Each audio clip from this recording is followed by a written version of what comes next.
अस्सलाम वालेकुम जी, कैसे हैं आप सब? उम्मीद है आप सब खैरियत से होंगे। हादिया मुगल का नावल तोहमत तुम्हारे इश्क की एपिसोड 28 है। चलिए आइए शुरू करते हैं। शजीहा का निकाह हो गया है। शायान सागर के लिए खबर जैसे क़यामत लाए थे। झटके से वो अपनी जगह से उठ खड़ा हुआ। क्या बकवास करे, अगर ये मजाक है तो नहायत बेहुदा मजाक है। वो इसका गिरेबान जकड़े बोला, मैं तुम्हारा मजाक कब से होने लगा? मेरा तुम्हारा मजाक कब से होने लगा? उसने गिरेबान छुड़वाते कहा। लेकिन आज फिर शायान उसका गला बुरी तरह दबा चुका था। तुम झूठ बोल रहे हो, बोलो झूठ है ना ये? मैं क्यों झूठ बोलूँगा, निकाह हुआ है। मैंने खुद शजीहा और सफ़ीर को अपनी आंखों से देखा है और वो काफ़ी खुश थे। सफ़ीर की गाड़ी हवेली में आई थी और फिर वो शजीहा को छोड़ने अंदर पड़ा। तब ही मैंने उसकी गाड़ी की तलाशी ली।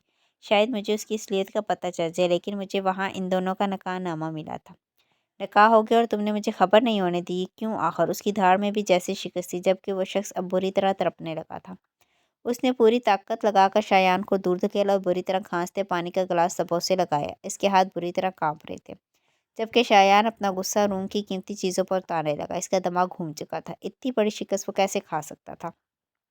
फतह के करीब आकर उसने आज दूसरी मत पर शिकस्त खाई थी। कैसे हुआ ये? तुमने मुझे इस बारे में क्यों नहीं बताया? वो बुरी तरह धाड़े उसको मारने पर डर हुआ था, लेकिन वो खड़ा हो चुका था। और जो उससे मिल रहे थे, मुझे खबर होने भी कैसे देते? तुम्हें मुझ पे एतबार नहीं है। मुझे बताते, मैं खुद उसे तुम्हारे पास ले आता, लेकिन तुमने मुझे बताना गवारा नहीं किया। बेशक वो मुझे अजीज़ है, लेकिन फिर भी मैं शजीहा को तुम्हें दे देता। ऐसा नहीं हो सकता, मैं ऐसा नहीं होने दूंगा। उसे मेरा होना होगा। शायान गिलास पड़ता हलक से उतारे बोला, जबकि वो शख्स शायान को दीवानों सी हालत पर कोड़ कर रह गया। अब मैं किसी को नहीं छोड़ूंगा। इन सब का सुकून मैं बर्बाद करूंगा। मेरी शजीहा को मुझसे छीन कर इस 2 टके शख्स को दे दिया गया।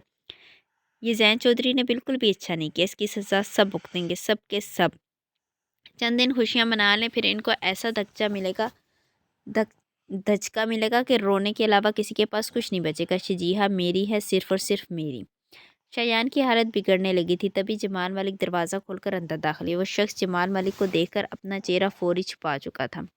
शायान, ये कमज़ोर पड़ने का वक्त नहीं है। सनम का कुछ पता नहीं चल रहा। हर तरफ पता करवा चुका हूँ, लेकिन कुछ भी खैर तलब खबर नहीं मिली। तुम जानते हो तुम्हारी माँ सनम की वजह से कितनी परेशान है, और वो तुम्हारी सच्चाई भी जानती है। अगर वो फोर्स के हाथ चढ़ गई तो तुम अच्छे से जानते हो कि क्या होगा। मुझे किसी की परवाह नहीं है। मुझे शजीहा चाहिए, हर हाल में चाहिए। उसने गिलास उठाकर सामने दीवार पर मारा। कांच के टुकड़े फजा में बिखर कर जमीन बोस हुए। क्या हो गया सागर? वो एक आम सी लड़की है। वो आम सी लड़की आपके बेटे का सुकून है। सुकून है वो मेरा। इसका वजूद, उसका चेहरा, सब मुझे मेरी वहशतों, मेरी दरिंदगी को ख़त्म कर देते। मुझे एक अच्छा इंसान, एक अच्छा शायान सागर बना देते हैं, जो मैं बनना चाहता हूँ। बदहवास हुआ वो एक बार फिर तोड़ फोड़ पर उतरा, जबकि जमान मलिक बेटे की हालत पर दंग रह गए थे। वो शख्स चुपचाप दूसरे दरवाजे से निकल चुका था। जमान मलिक अब शायान को अच्छे से संभाल सकते थे। ये सही नहीं है शायान, उन्होंने शायान को समझाना चाहा जब वो इनकी बात काट गया था। क्या सही है, क्या गलत, मुझे परवाह नहीं है। मुझे शजीहा चाहिए तो बस चाहिए। उसने टेबल को ठोकर मारी और खुद को कुर्सी पर गिर कर हाँफने लगा। जमान मालिक इसकी तरफ बढ़े थे। इसकी जेब से मेडिसिन निकाल कर वो ज़बरदस्ती इसके मुंह में डालते। वो सोच रहे थे। बेटे की हालत इन्हें बहुत कुछ समझा चुकी थी। बाजी, आज तो साहब जी का मूड बहुत अच्छा है। अक्सा की बात तो मुस्कुराई थी। वो अक्सा के साथ किचन में चाय बनाई थी। संडे होने की वजह से आज वहाज घर पर था और टीवी लाउंज में बैठा न्यूज़ देखते हुए फ़ोन में ही बिजी रहा था। लेकिन खुशी की बात यह थी कि आज माथे पर बल नहीं, बल्कि एक मुतबस्सम सा तासुर था। जाओ तुम चाय दे आओ। वो वहीं कुर्सी पर बैठ गए और कल के बारे में सोचने लगे। कल के डिनर के बाद वो जिस वक्त घर वापस आए थे, तब भी वहाज का मूड अच्छा था, लेकिन अलाबिया थकन की वजह से गाड़ी में सो चुकी थी। इसकी नींद का ख्याल की वजह से बाहों में उठाए कमरे में छोड़कर अपने कमरे की तरफ गया था। सुबह खुद का बेड पे महसूस किए हुए जैसे शर्म से सुर्ख अनारी हुई थी। सब समझ में आ गया कि वो यहाँ कैसे आई। वहाज का सामना उसे मुश्किल लगा था, लेकिन फिर फ्रेश हुए और बाहर निकल कर नीचे आते हुए वहाज के बारे में सोच रही थी। धीरे धीरे वो शख्स बदल रहा था। उसकी खामोशी, उसकी सर्द मेहरी बदलने ने खुशमिजाजी में बदलने लगी थी। लबों पर धीमी मुस्कुराहट से जब वो नीचे आई, लॉन्ज में वहाज को मौजूद देखकर उसकी आंखें हैरत से फैल गई। अनाबिया ने वजह पूछना मुनासिब नहीं समझा कि कहीं वो नाराज़ ना हो जाए। वहाज ने भी उस पर एक गहरी निगाह डाली, जो आज बालों का थोड़ा बुलंद मेसी जोड़ा बनाए, स्किन सीधी शलवार और शर्ट बरगंडी एम्ब्रॉयडरी करती इस मलबूस शादी से पहले वाली अनाबिया ही लगी थी। चेहरे पर मेकअप के नाम पर मॉइस्चराइज़र और ग्लॉस लगाया हुआ था। वो चंद लम्हे इसके चेहरे में खो सा गया था, लेकिन फिर वापस نیوز کی طرف متوجہ ہوا، جیسے اس کے سراپے سے نظر چرا لینا چاہتا۔ وہ بھی چپ چاپ کچن میں آ گئی۔ پھر وہ اکثر کے ساتھ آج کچن میں ہی موجود رہی تھی تاکہ کوکنگ میں اس کی ہیلپ کر سکے۔ اکثر آج مختلف آئٹمس بنا رہی تھی۔ انابیہ چند گھنٹوں کے لیے روم میں بند ہوئی اور پھر کچن میں واپس آ گئی۔ تب بھی وحاش وہیں موجود تھا۔ اب شام کے سائے پھیر رہے تھے۔ اکثر کھانے میں کتنا وقت ہے، وہ انابیہ کو کچن میں گم ہوئے دیکھ کر جھنجھلا سا گیا۔ تبھی اکثر کو پکارتا وہ انابیہ کا منتظر تھا۔ بس جی صاحب جی 10 منٹ لگیں گے، اکثر باہر آتے بولی، جبکہ وحاش بزمزہ ہو کر رہ گیا۔ بیل کی آواز پر وہ دروازے کی طرف متوجہ ہوا۔ میں دیکھتا ہوں اور کھانا لگاؤ، میں نے لنچ بھی نہیں کیا تھا، وہ بلند آواز میں بولتا باہر نکل گیا، جبکہ انابیہ کچن میں کھڑی فکر مند ہوئی تھی۔ وہ پورچ سے نکل کر گیٹ کی طرف آیا اور جھری سے باہر دیکھا۔ باہر کسی زیرو کو نہ دیکھ کر وہ چونکا اور پھر دروازہ کھول کر باہر نکلا۔ سامنے ہی نوفل یزدان کو دیکھ کر اس کا حلق کڑوا ہوا تھا، جو اپنی گاڑی سے ٹیک لگائے لب دبائے کھڑا تھا۔ اس کے چہرے پر کمینی بھری مسکراہٹ کا تاثر تھا، جیسے جتا رہا ہو کہ میں نہیں جان سکوں گا کہ تم کہاں رہتے ہو۔ وہ واپس موڑا تاکہ اندر جا سکے۔ وہ شخص اس کو اپنے گھر میں قطعی نہیں آنے دینا چاہتا تھا۔ بھائی، تعبیر کی آواز پر کڑوا ہوتا حلق جیسے مٹھاس میں بدل گیا۔ وہ فوری مڑا اور تیزی سے تعبیر کی طرف آئی۔ یزدان دان کچکا کر رہ گیا۔ عجیب آدمی ہے، بہن کو دیکھ کر محبت پا رہا ہے، یہ بہن کے شوہر کو ایسے دیکھ رہا ہے جیسے قتل ہی کر دے گا۔ اب مزید کمینگی تو دیکھو، مجھے دیکھ کر اپنا دروازہ بھی بند کرنے والا تھا۔ وہاں جو اسے گھور کر رہ گیا۔ تم یہاں کیسے ہے؟ اس کے سر پر لب رکھے وہ گمبھیرتا سے بولا۔ بھائی، آپ دوبارہ ملنے نہیں آئے تو مجھے ہی آنا تھا، اور یزدان ہی مجھے یہاں لائے ہیں، وہ تھوڑا خفگی سے بولی۔ اندر آؤ، باہر کیوں کھڑی ہو؟ وحاش نے گویا ٹالا تھا۔ وہ تعبیر کو لیے اندر بڑھنے لگا، جبکہ اپنی نظر اندازی پر یزدان نے مٹھیاں بھیج دی۔ بیوی بھائی کو سامنے دیکھ کر شوہر کو ہی بھول گئی۔ دروازے کے قریب پہنچے تعبیر نے یزدان کو سوالیہ نگاہ سے دیکھا تو منہ پکارتا رخ موڑ گیا۔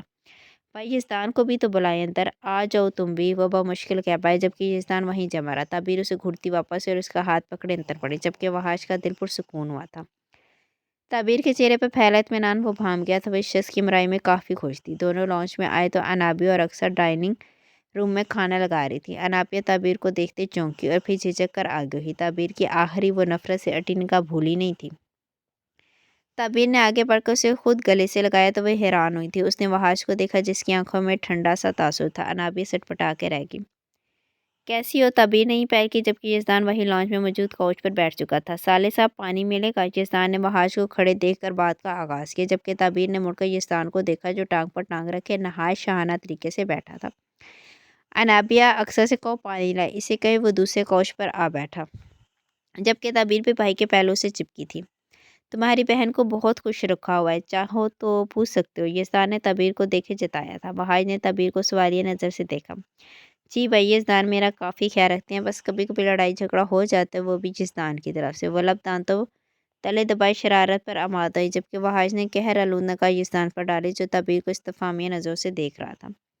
بھائی کی چند منٹ کی سنگت میں تو آپ کے رنگ ڈھنگ ہی بدل گیا۔ پتہ تھا مجھے میرا سالہ مجھے کبھی خوش نہیں رہنے دے گا، وہ مصنوعی افسوس سے بولے۔ سر جھٹک کر رہ گیا۔ یزدان بھائی نے تو تمہیں کچھ کہا ہی نہیں۔ وہ اب حیران ہونے کی باری تعبیر کی تھی۔ آپ اس کی آنکھیں دیکھ لیں، سمجھ جائیں گی، یزدان معصومیت کی دکان پر نے بولا۔ میں نے اسے کچھ نہیں کہا۔ انابیہ بھی لاؤنج میں آ چکی تھی، جبکہ اکثر ضروری لازمات سے جا کر بیٹھ چکی تھی۔ انابیہ بھابھی، اپنے شوہر کو سمجھا لے، میری بیوی اگر ذرا سی بھی بگڑی تو پھر آپ کے شوہر کی خیر نہیں۔ ماما، میں کیسے سمجھاؤں؟ وہ منمنا کر رہ گئی۔ میری بیوی کو درمیان میں نہ لاؤ، وحاش نے انگشت نمایاں کیے کہا۔ تم میری بیوی کو لاؤ، وہ ٹھیک ہے کیا؟ یزدان، کیا ہو گیا ہے؟ تعبیر گھبرا کر کھڑی ہوئی، جب یزدان نے اس کا ہاتھ پکڑ اپنے پہلو میں کھینچ دیا۔ ایک دم وہ یزدان کے برابر کھڑی ہوئی تھی۔ بھابھی آپ بیٹھیں وحاش کے پاس۔ تعبیر پل میں سمجھ گئی کہ وہ کیوں بلا تکان شروع ہو گیا تھا۔ وحاش کے سامنے وہ خف سے شرمندہ ہوئی، جبکہ دل سے اس شخص کا سر پھاڑ دے۔ میں، انابیہ نے حلق تر کیے کہا، جس پہ یزدان نے سر ہلایا۔ سمجھ تو وہاں بھی گیا تھا کہ وہ انابیہ اور اسے ساتھ بٹھانا چاہتا ہے تاکہ تعبیر اس کے پاس رہے۔ میں کھانا ٹیبل پہ لگاتی ہوں، منمنائی تھی۔ وحاش کے پاس بیٹھنے کی اس میں ذرا بھی ہمت نہیں تھی۔ نہیں، ہم کھانا نہیں کھائیں گے، آج ہمارا ڈنر باہر ہے۔ اور یہ کب ڈیسائیڈ ہوا؟ تعبیر نے دانت پیس کر قد مسکرا کر کہا۔ ابھی ڈیسائیڈ ہوا ہے، اس نے شانے چکائے تھے۔ بالکل بھی نہیں، میں آج یہیں رہوں گی۔ وہ بھائی کے پہلو سے ایک بار پھر چپکی۔ اب یہ کب ڈیسائیڈ ہوا؟ یزدان کی آواز میں چڑ واضح تھی۔ امید نہیں تھی کہ تعبیر ایسا کہے گی۔ ابھی اسی وقت ڈیسائیڈ ہوا ہے، کل واپس آ جاؤ گی۔ یہ میرا سالہ ایک نمبر کا کمینہ آدمی ہے، تجھے میں چھوڑوں گا نہیں۔ یزدان تو گویا لڑنے کے بہانے ڈھونڈ رہا تھا۔ یزدان، آپ نے وعدہ کیا تھا۔ تعبیر اور ہانسی ہوئی وحاش کے سامنے کھڑی تھی۔ وعدہ؟ وحاش بڑبڑایا تھا۔ अपनी बहन से पूछ लो, फिर मैडम नाराज़ हो जाएंगी कि मैं इनके राज खोल दिए। यिज़दान ताबीर दबा दबा घुराई, जबकि यिज़दान ने ऊपरी चुकाई थी, जैसे जताया हो कि मैंने अब क्या किया है। ताबीर, ये किस वादे की बात कर है जो तुम मुझे बताना नहीं चाहती? अनाबिया नीमल लबों से आंखों में हैरत में इनकी लड़ाई देख रही थी। भाई यिज़दान ऐसे ही कह रहे हैं, बताओ ताबीर। वह आज मुतजस्सिस हुआ था। वो भाई, मैंने यिज़दान से वादा लिया था कि वो आपसे बिल्कुल लड़ाई नहीं करेंगे। ताबीर अपनी उंगलियां चटखाई बोली, जबकि यिज़दान मुस्कुराहट छुपाने के लिए अपने चेहरे पर हाथ फेरे इधर उधर देखने लगा। वहाज ने यिज़दान को देखा, जो अब पानी का गिलास लबों से लगा चुका था। ऐसे शख्स से वादे ना लिया करो, क्योंकि ये निभाने का ज़रा भी अहल नहीं है। वहाज ने भी हिसाब बराबर किया। नहीं भाई, ये जान वादे निभाना जानते हैं। ताबीर फ़ौरन बोली। वहाज की बात मजाक में भी इस बात का एतराफ़ नहीं कर सकती थी, जबकि वहाज ताज्जुब से ताबीर को देखने लगा। वो मैं ऐसे ही कह रही थी, वो खजल सा होकर रहेगी। अनाबिया की हैरानगी हसरत में बदलने लगी। इनकी नोक झोंक इसकी आंखों में नमी लाई। हसरत थी कि वो भी कभी वहाज से ऐसे ही नोक झोंक कर सके। मुझे अच्छा लगा कि तुम इस शख्स की तरफदारी कर रही हो। बेशक ये शख्स मुझे ज़रा भी पसंद नहीं है, लेकिन तुम्हारे हवाले से इस शख्स की थोड़ी इज़्ज़त मैं कर सकता हूँ, और हमारी लड़ाई की तुम फ़िक्र मत करो, मैं इसे सुधारना जानता हूँ। उसने तबीर के सर पर मान से हाथ रखा, जबकि यज़ान फ़र्ज़ी कॉलर खड़े किए तबीर को जल्दी करने पर मजबूर कर गया था। तबीर और नाबिया खाना खाने के बाद ऊपर जा चुके थे, जबकि यज़ान ने कोट की पॉकेट से पेपर निकाल कर सामने रखे। राना शाकर के तमाम अड्डों का पता इसमें है। उसने एक फ़ोल्ड की हुई फ़ाइल वहाज के सामने रखी, जबकि वहाज के माथे पर सोच की लकीरें थीं। मैं जानता हूँ तुम किसी का एहसान नहीं लेते, लेकिन अब जंग हम सब की है, और इस जंग को हमने मिलकर लड़ना है, और इसके लिए हमें अपनी दुश्मनी दोस्ती एक तरफ रखनी होगी। मैं तुम्हारी मदद बिल्कुल भी नहीं ले सकता, क्योंकि मुझे तनहा काम करने की आदत है। तो अब मिलकर कर लेंगे। हो सकता है इस दौरान हमारी दोस्ती भी हो जाए। यज़दान ने बात को मजाक कर आंक दिया। मैं कभी भी तुम्हें अपना दोस्त नहीं बनाना चाहता। तुम्हें बेनोई के हवाले से मुश्किल बर्दाश्त करो, यही मेरे लिए काफ़ी रहने दो। वो सर झटके बोला, जबकि यज़दान का कहका गूंजा था। तुम्हारे जोक मुझे बहुत पसंद है। वाज ताज्जुब से सर फिरे शख्स को देखने लगा, जिस पर इसकी बात को उल्टा असर हुआ था। खैर, बाकी बातें एक तरफ रखते हैं। तुम कल मेंशन आओगे, बाकी मामला तो हम वहीं डिस्कस कर लेंगे। मैं क्यों आऊँ? फ़ाश ने नबे से पूछा। तुम्हें कुछ राज दिखाने हैं, बल्कि खोलने हैं जो दब गए थे, लेकिन अब इन्हें आया करना ज़रूरी हो चुका है। वहाज पुरसोच सा यज़ान को देखने लगा। तुमने आईजी साहब को फ़ोर्स किया ना कि मुझे ये जॉब दोबारा दी जाए? नहीं, मैं इतना रहमदिल नहीं हूँ, यज़दान पूरी सच्चाई से बोला, जबकि वहाज लब भींच कर रह गया। इतना तो उसे नौफर यज़दान पर यकीन था कि वो झूठ नहीं बोलता। पर अच्छा ही है तुम्हें जॉब वापस मिल गई। अच्छा क्यों? वो आज न बुरुज गई। जो मज़ा तुम्हें पुलिस की वर्दी में देखकर तंग करने में आता है ना, वो मज़ा किसी शय में नहीं। यज़दान दोनों हाथ मसते कमीनगी से बोला, जबकि वहाज दांत पीस कर रह गया। उसने यहाँ से उठना ही बेहतर समझा था। माजी भाई शायान भाई तो हमें बिल्कुल ही भूल गए हैं। आर्यान सागर ने मुड़कर अनम को देखा, जो मुंह बनाकर बैठी थी। क्यों, क्या हुआ? आज गाँव जा रहे हैं तो तुम्हें शिकवे याद आ गए? आर्यान ने उसके बालों को बिगाड़ा। नॉट फेयर भाई, बाल इतनी मुश्किल से सेट किए थे और आपने फिर बिगाड़ दिए। वो सिल्की बालों को दोबारा सेट किए बोली, इतनी बड़ी हो गई हो, हरकतें अभी बच्चों जैसी। आर्यान ने अब इसका गाल खींचा तो मज़ीद चिढ़ी थी। वो शुरू से ही नक चिढ़ी थी, किसी को अपने आगे जैसे ठहरने ही नहीं देती थी, लेकिन आर्यान से वो काफ़ी हद तक अटैच थी। तभी आर्यान ने उसे हमेशा अपने साथ रखा था। रात के पहर इस वक्त सड़क पर बहुत खामोशी थी। वो गाड़ी की स्पीड बढ़ाई, जल्द अज जल्द पहुंच जाना चाहता था, लेकिन आगे खड़ी जलती बुझती गाड़ी की लाइट्स ने इसे गाड़ी रोकने पर मजबूर कर दिया। अनम मोबाइल देखने में मसरूफ़ थी। अनम, गाड़ी से मत उतरना, मैं देखता हूँ क्या हुआ है। आर्यान अपनी जैकेट दुरुस्त करता बाहर उतरा और तेज़ कदमों से आगे बढ़ा। गाड़ी के करीब आकर वो अंदर झाँकने लगा, जब नज़र सामने की। उसके कदम बुरी तरह लड़खड़ाए थे। 3 लाशें खून में लथपथ ज़मीन पर गिरी थी, जबकि 2 अफराद जिनके हाथों में तेज़ धार चाकू थे, जबकि एक शख्स इनके आगे गिड़गिड़ा रहा था। इसकी गिड़गिड़ाहट पर वो दोनों लोग कहका लगाते जैसे उसे तड़पा रहे थे। आर्यान के चेहरे पर इतनी ठंड में भी पसीना चमका था। वापस पीछे कदम लेने लगा, लेकिन वो गिड़गिड़ाता शख्स उसे देख चुका था।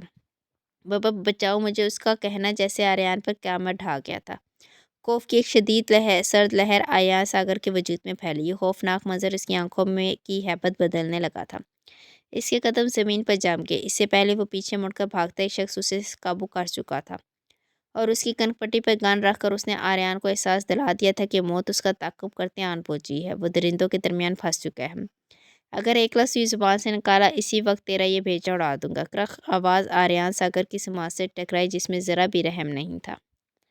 जो शख्स गिड़गिड़ा रहा था, उसकी गर्दन पर चाकू फेर دوسرے شخص یعنی قاتل نے آخری قتل بھی کر دیا تھا۔ آریان کا پورا وجود ایک دم کام کیا۔ جس بے دردی سے اس کا گلا کاٹا گیا تھا وہ منظر اچھے خاصے بہادر انسان کو بھی لرزنے پر مجبور کر دیتا۔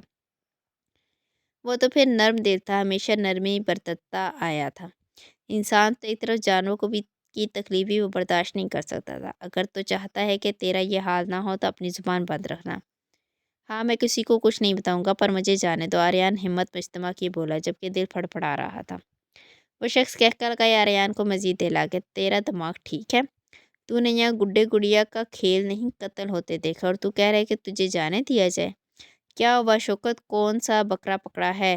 درام سہگل اپنے ہاتھ رومال سے صاف کیا آگے آیا اور ایک پل کے لیے ٹھٹک گیا۔ ساگر وہ اس کا چہرہ دیکھتے بڑبڑایا، ماما میں کسی کو کچھ نہیں بتاؤں گا، مجھے جانے دو پلیز پلیز۔ اس کی آواز سن کر دارم سہگل کو اندازہ ہو گیا کہ وہ شایان ساگر نہیں ہے۔ آریان کو اس وقت انم کی فکر تھی جو گاڑی میں بیٹھی تھی اور وہ یہی دعا کر رہا تھا کہ وہ باہر نہ آئے، لیکن ہر دعا قبول ہو جائے ضروری تو نہیں۔ گاڑی میں بیٹھی انم سامنے دیکھے حیران ہوئی تھی۔ اندھیرے کی وجہ سے وہ دیکھ نہیں پا رہی تھی کہ آخر آریان وہاں کیا کر رہا ہے، پر 3-4 لوگ اس کے گرد کھڑے تھے۔ اپنی شرط درست کر کے اس چھوٹی سی شال اپنے گرد لپیٹے باہر نکل آئی۔ باس گاڑی میں لڑکی بھی ہے۔ دارم سہگل کے آدمی نے اس کی توجہ پیچھے دوڑائی اور آریان نے سختی سے آنکھیں بند کی کھولی۔ میری بات سنو، مجھے مارنا چاہتی ہو مار دو، لیکن اسے کچھ مت کہنا، وہ معصوم ہے۔ پلیز اسے کچھ مت کہنا۔ ایک بس ہاتھ جوڑنے کی کسر باقی تھی، وہ بھی کر گزرتا، لیکن وہ 2 افراد اسے جکڑ چکے تھے۔ بکواس بند کر ورنہ ابھی تیرے سامنے اس لڑکی کو دفن کر دیں گے۔ دارم ساگر نے بھی بھاری ہاتھ اس کے منہ پر مارا۔ انم تیزی سے آگے آئی تھی جب ایک شخص اسے پکڑ کر منہ پر ہاتھ جما چکا تھا۔ اچانک کی افتادات پر وہ ہڑبڑا کر رہ گئی۔ اس شخص نے نہایت سختی سے اس کے منہ پر ہاتھ جمایا تھا کہ انم کو سانس لینا مشکل ہوا تھا۔ پلیز میری بہن کو چھوڑ دو، مجھے جو کہنا ہے کہو، لیکن میری بہن کو کچھ مت کہو۔ وہ ان کی گرفت میں چٹپٹا رہا تھا جبکہ بے بسی لفظوں سے نمایاں تھی۔ چھوڑ دیں گے تیری بہن کو، فی الحال تو ہمارے ساتھ چل۔ میں نہیں جاؤں گا، آریان چیخا تھا۔ اگر ضد کرے گا تو تیری بہن کے ساتھ وہ ہوگا جو تجھ جیسا غیرت مند آدمی برداشت نہیں کر پائے گا۔ دارم سہگل نے اس کا منہ دبوچے گا جبکہ آریان مر جانے کو ہوا۔ چہرہ لٹھے کی مانے سفید پڑ گیا تھا۔ اس سے بڑھ کر کیا اذیت ناک لمحہ اس کے لیے ہوتا کہ اس کی بہن کے بارے میں وہ شخص خلیص بکواس کر رہا تھا اور وہ کچھ نہیں کر پا رہا تھا۔ انم کی آنکھوں سے بہتے آنسوؤں نے اسے جیسے ٹھٹکا دیا تھا۔ ڈالو دونوں کو گاڑی میں، دارم سہگل حکم دیتے اپنی گاڑی میں سوار ہوا۔ شوکت اس کی گاڑی تو لے کر آ، اور کوئی ثبوت نہیں رہنا چاہیے۔ اپنی تمام تر کوششوں کے بعد بھی وہ ان کی گرفت سے آزاد نہیں ہو پایا تھا۔ آریان پہنچا نہیں، ابھی تک فون کرو اسے، جمال ملک نے شایان ساگر کو کہا جو کوچ پر بیٹھا لیپ ٹاپ میں مصروف تھا۔ ان کے کہنے پر اس نے آریان کا نمبر ڈائل کیا۔ بیل جا رہی تھی۔ ہیلو آریان۔ ایک پل کے لیے اس کے چہرے کی کیفیت بدلی تھی جبکہ جمال ملک اور باقی سب کی نظر بھی جیسے شایان پر ٹھہر گئی تھی۔ اس نے چاروں جانب نظر دوڑائی اور چہرے کے تاثرات بہتر کیے۔ اچھا چلو ٹھیک ہے، یہاں سب تمہارا انتظار کر رہے تھے۔ اس نے چند باتوں کے بعد فون رکھ دیا۔ کیا ہوا شایان، کیا کہہ رہا ہے آریان؟ پاپا وہ فی الحال نہیں آ رہا، کہہ رہے کہ اس کے اسٹوڈنٹ ایکسٹرا کلاس کے لیے اسے فورس کر رہے تھے۔ یونیورسٹی میں پیپر سٹارٹ ہو رہے ہیں تو کہہ رہے کہ 10-15 دن میں آ جاؤں گا۔ لو یہ کیا بات ہوئی، انم بھی تو آ رہی تھی، اب کیسے آئے گی وہ؟ کمال ملک سخت بمزہ ہوئے جبکہ صنم اب تایا کے پاس جا بیٹھی۔ تایا ابو میں بھی تو ہوں، جب انم آپ ہی آ جائے گی تب آپ اس سے باتیں کر لیجیے گا۔ صنم کے لاڑ پر مسکرا کر اس کی پیشانی چوم چکے تھے جبکہ ایک طرف کھڑی تعبیر دل محسوس کر کے رہ گئے۔ ویسے آج میں ایک ضروری بات کرنے بھی آیا تھا، کمال ملک نے تمہید باندھی تھی۔ بھائی صاحب خیریت ہے؟ جمال ملک سیدھے ہوئے جبکہ شایان کے چہرے پر تفکر پھیلا تھا۔ میں انم اور وحاش کی بات طے کرنا چاہتا تھا، اگر تمہیں کوئی اعتراض نہ ہو تو۔ تعبیر کا رنگ پھک ہوا تھا۔ اس نے نجمہ بیگم کی طرف دیکھا جن کے چہرے پر تفکر پھیلا تھا۔ تایا ابا آپ کا فیصلہ سر آنکھوں پر، لیکن وحاش اور انم کی موجودگی میں یہ بات ہو تو اچھا ہے، اور آریان کو بھی آ جانے دے، پھر سب کی موجودگی میں بات ہوگی اور ساتھ ہی منگنی بھی کر دی جائے گی۔ جمال ملک کے بجائے جواب شایان کی طرف سے آیا تھا جو اب گھر کے فیصلے لینے لگا تھا۔ بالکل تم ٹھیک کہہ رہے ہو۔ کمال ملک کو بھی جیسے شایان کا فیصلہ پسند آیا تھا جبکہ تعبیر اپنے بھائی کا سوچ سوچ کر ہلکان ہو رہی تھی۔ وہ چپ چاپ وہاں سے نکل گئی جیسے اپنا وجود فالتو لگا۔ بھائی صاحب بات تو میں بھی کرنا چاہتا ہوں۔ جمال ملک نے شایان کو دیکھا جو آنکھوں ہی آنکھوں میں اشارہ دے چکا تھا۔ میں چاہتا ہوں کہ شایان اور تعبیر، باقی جو آپ کی رائے ہو۔ بھلا مجھے کیا اعتراض ہو سکتا ہے، وہ فوری بولے جبکہ شایان نے بوجھے سانس خارج کی کہ جیسے ایک مار کا اثر ہوا۔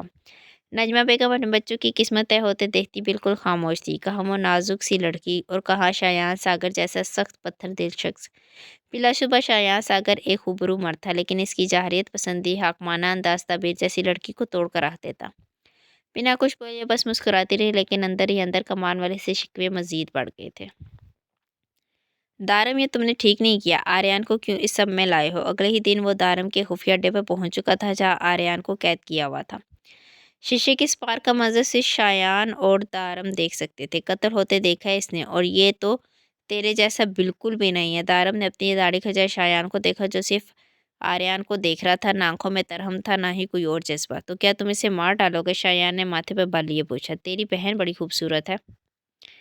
توقع کے برعکس جواب پر شایان کے ماتھے کی رگ بری طرح پھڑک اٹھی۔ آگے بڑھ کر اس نے دونوں ہاتھوں سے دارم کو جکڑا اور اس پر پے در پہ پنج اس کے منہ پر دے مارے۔ تو نے میرے بھائی کو پکڑا، میں نے تجھے کچھ نہیں کہا، لیکن تو میری بہن کو اس سب میں لائے گا۔ مجھے تیرے جیسے گھٹیا شخص سے گھٹیا پن کی امید تو تھی، لیکن اتنی نہیں تھی۔ شایان، تو حد سے بڑے اپنے ہاتھ قابو میں رکھ۔ میری بہن کو ابھی اسی وقت میرے حوالے کر، میں اپنے ہاتھ اپنے قابو میں کر لوں گا۔ اس سے پہلے وہ مزید اسے مارتا، دارم کے آدمی اس سے قابو کر چکے تھے۔ شایان کی آنکھوں میں قہر بڑھنے لگا تھا۔ دارم کے آدمیوں نے اسے بری طرح جکڑا ہوا تھا۔ تو نے دوسری مرتبہ مجھ پہ ہاتھ اٹھایا اور مجھے ذرا برا نہیں لگا، کیونکہ جو بہادری تجھ میں آج تک میں نے کسی میں نہیں دیکھی، تجھے اگر جنگل کا بادشاہ کہا جائے تو غلط نہیں ہوگا۔ وہ منہ سے خون صاف کیے بولا، میرے پاس فالتو باتوں کا وقت نہیں ہے، مجھے میری بہن چاہیے۔ وہ اس کے آدمیوں کی گرفت میں پھڑپڑائے بری طرح دھاڑا تھا۔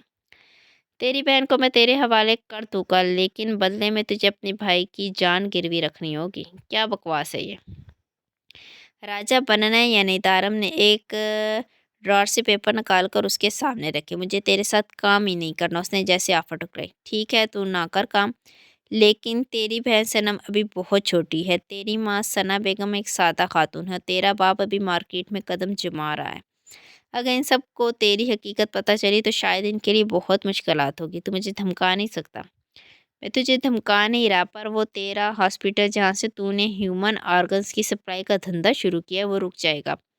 تیری کمپنی خسارے میں پڑ جائے گی، تو پوری طرح سے تباہ ہو جائے گا، سڑک پر بھیک مانگنے کے قابل بھی نہیں رہے گا۔ اس کے سارے راز کھولتا ہوا جیسے شایان کو پل پل چونکا رہا تھا۔ آج پہلی مرتبہ وہ گھبرایا تھا، پہلی مرتبہ شایان ساگر کو کسی سے خوف محسوس ہوا تھا۔ دارم، تو اپنی بات سے مکر ہے۔ کب مکر آؤں؟ اپنا بھائی اور بہن مجھے دے، تو آزاد ہے۔ تو مرے گا میرے ہاتھوں۔ ایک بار اپنے آدمیوں کو کہہ مجھے چھوڑ۔ وہ ایک بار پھر گھبرایا۔ ایک منٹ، شاید تجھے لگتا ہے میں جھوٹ بول رہا ہوں۔ دارم ساگر نے ریموٹ اٹھا کر اسکرین روشن کی، جہاں وہ دو غیر ملکی لوگوں کے ساتھ ایک میٹنگ میں تھا، جس میں وہ واضح تھا کہ وہ ان سے کس چیز کی ڈیل ہے، اور یہ ثبوت اگر کسی بھی فورس کے ہاتھ چڑھ گئے تو تیرا بچنا ناممکن ہے۔ شایان کا دماغ گھوم کر رہ گیا تھا۔ وہ شخص اس قدر اس کی زندگی میں داخل ہو گیا تھا کہ وہ جان ہی نہیں پایا۔ کیا چاہتے ہو تم؟ شایان نے محض سوال کیا، جس پر دارم ساگر مسکرایا۔ میں چاہوں تو ابھی تجھے جان سے مار دوں، اور تیری بہن بھائی کے ساتھ کیا ہوگا یہ بھی تو اچھے سے جانتا ہے، لیکن میں چاہتا ہوں کہ تو اس کالی دنیا میں اپنے دل کو بھی کالا کر کے مکمل طور پر داخل ہو جا۔ اس طرح سے اپنے پاؤں جما لے کہ کوئی تیرے پاؤں کھاڑنے سے پہلے خود ختم ہو جائے۔ یہاں کام سے مطلب ہونا چاہیے، کوئی رشتہ، کوئی تعلق اہمیت کا حامل نہ ہو، اور جس دن ایسا ہوگا تو اس کالی دنیا کا بادشاہ بن جائے گا۔ اونچی کرسیوں پہ بیٹھے یہ افسران تیرے آگے جھکنے لگیں گے، تیری راہ کی ہر رکاوٹ کو خود مٹا دیں گے، بس تو خود کو بے حس بنا لے۔ شایان ان آدمیوں کی گرفت میں تھم گیا تھا۔ چھوڑ دو اسے۔ دارم کے حکم پر اس کے آدمیوں نے اسے چھوڑا تو وہ وہیں کھڑا رہ گیا۔ دارم سائیکل کی باتوں نے گویا اس کا دماغ جکڑ لیا تھا کہ وہ کسی حرکت کے قابل نہیں رہا تھا۔ آؤ تمہیں میں اپنے خاص لوگوں سے ملواتا ہوں۔ وہ شایان ساگر کو لے کر باہر نکلا۔ شایان چپ چاپ وہاں اس کے پیچھے بڑھنے لگا۔ مختلف سیکورٹی روم سے گزر کر وہ ایک تہہ خانے میں لایا۔ شایان تو ان بھول بھلائیوں میں گمسا ہو گیا تھا، جہاں کی وحشت ناک خاموشی سے واضح محسوس ہوئی۔ ایک پل کے لیے اس کا دل چاہا کہ واپس مڑ جائے، پر دارم ساگر کے گارڈز پیچھے ہی موجود تھے۔ اس نے ایک کمرے کا دروازہ کھولا تو اندر ایک شخص نہایت خستہ حالت میں تھا۔ اس انسان کہنا غلط تھا، دیکھنے میں بھی ڈھانچہ لگ رہا تھا۔ یہ ISI کا ایجنٹ ہے، پچھلے 2 سال سے یہ یہاں پڑا ہے۔ یہ میرے خفیہ اڈوں کا راز جاننے آیا تھا، لیکن دوبارہ یہاں سے نہیں جا سکا۔ اس سے پہلے بھی 2 ایجنٹ آئے، ایک SP، سب کے سب مارے گئے۔ کوئی میرا کچھ نہیں بگاڑ سکا۔ میں اپنا کام اس محتاط انداز میں کرتا ہوں کہ کوئی مکھی بھی پار نہیں مار سکتی، لیکن نہ جانے تمہارے ساتھ میری قسمت جڑی تھی، جو میرا اور تمہارا مال بدلا گیا۔ कह रही होगी फालतू बातें, आओ तुम्हें मैं ऐसी लड़कियों से मिलवाता हूँ जिन्होंने मुझसे ज़िद लगानी चाहिए और इनका अंजाम क्या हुआ। वो इसीलिए आगे बढ़ा जहाँ मौजूद लड़कियों को देखकर शयान को अपकाई आई थी। वो बेसाख्ता अपनी नाक दबा गया। मट्टी से अटी वो लड़कियां नहायत दिगरदू हालत में थी। इनकी टांग, किसी की टांग नहीं थी तो किसी के बाजू नहीं थे। चेहरे पर जगह जगह जख्म थे। कई लड़कियां जंजीर से बांधी गई थी। वहाँ फैली बू ने शायान जैसे नफासत पसंद शख्स के असाब पर गहरा असर छोड़ा था। वो सबसे दिल दहला देने वाले मंजर, इनके जख्मों की नहायत दर्दनाक हालत जो बयान से बाहर थी।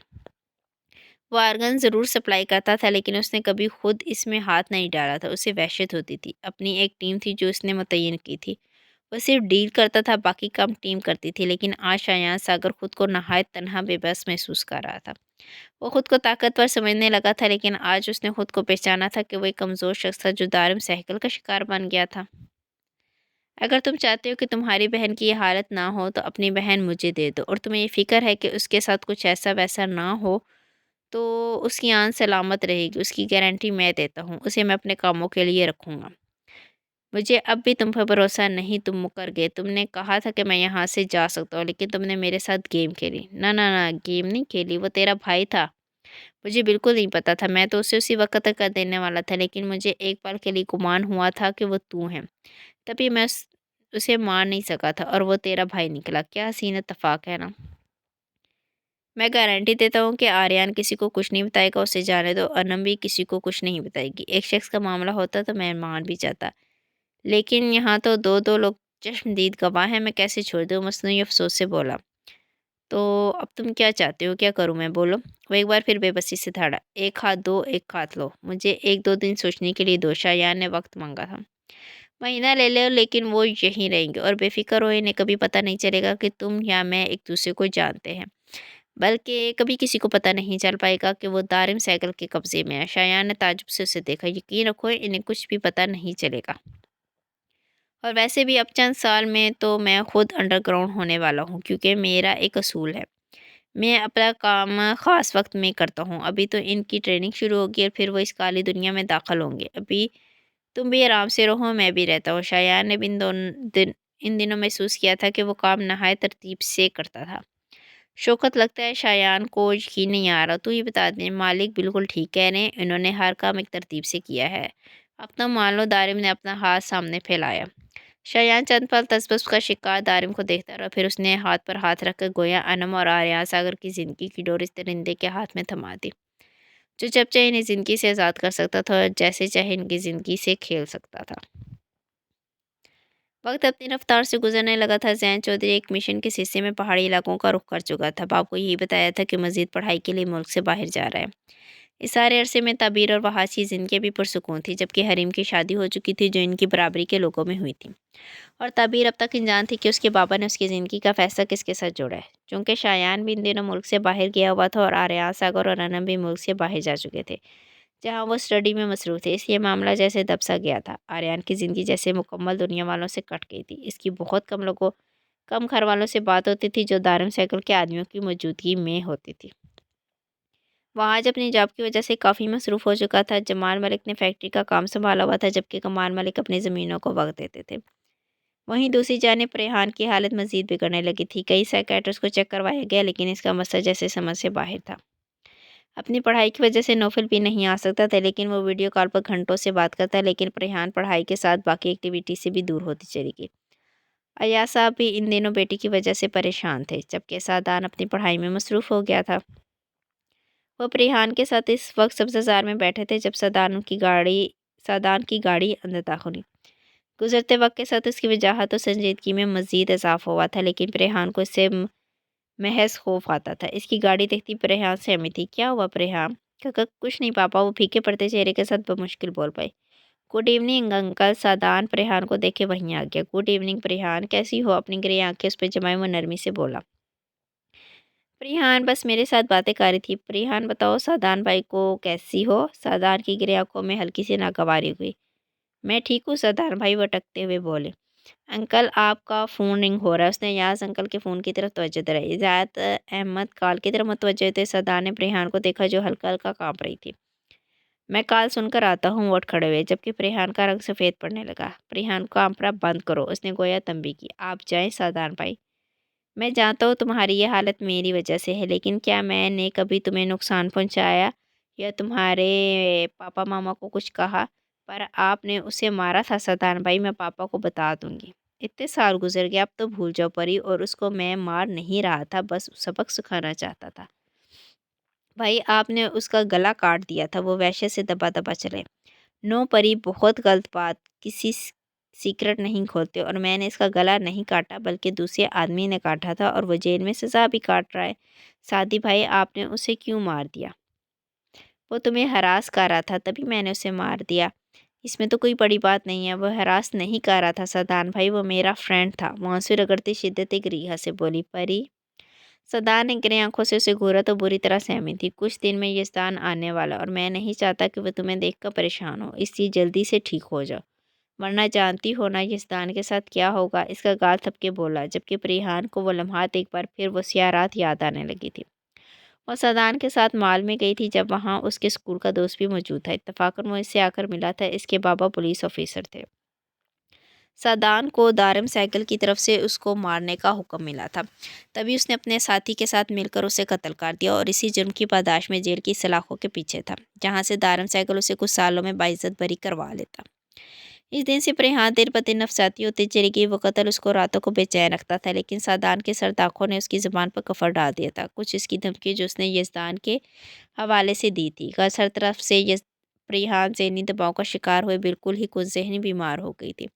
लेकिन यज़दान का आरा उसके लिए खुशगवार हवा का झोंका लाया था, और फिर से जी उठी थी। सादान का खौफ यज़दान की मौजूदगी में कहीं खोने लगा था।